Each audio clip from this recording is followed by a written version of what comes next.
people, united, will never be defeated. Protesters in Indiana called on lawmakers to repeal a contentious religious freedom law whose opponents say discriminates against gay and lesbian business customers. Crystal O'Connor's family owns a pizza restaurant and says the law protects establishments that do not support gay marriage. If a gay couple was to come in, like say they wanted us to provide them pizzas for a wedding, we would have to say no. The controversy turned into a national debate after most Republican presidential hopefuls supported Indiana's so-called Religious Freedom Restoration Act. Governor Mike Pence defended the measure, which gave individuals and businesses the legal grounds to defend themselves against claims of discrimination.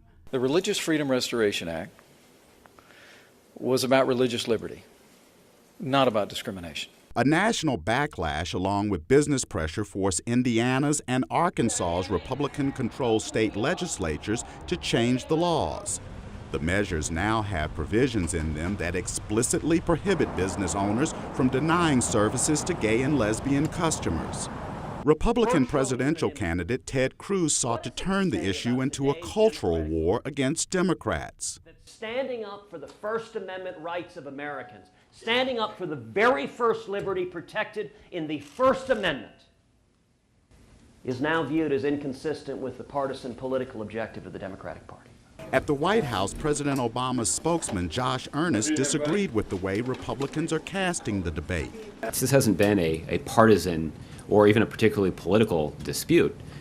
It's business interests, it's other Republicans, it's other leaders in the faith community who've stepped forward and said, particularly in the case of Indiana, that this law is a terrible idea. In Arkansas, there was pushback from companies like Walmart and smaller business owners who say religion is not an excuse to discriminate against gays or anyone else.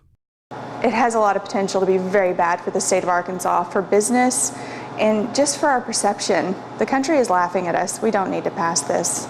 20 U.S. states have religious freedom laws. In most cases, the measures were adopted by Republican-controlled legislatures and signed by governors seeking support from conservative evangelicals.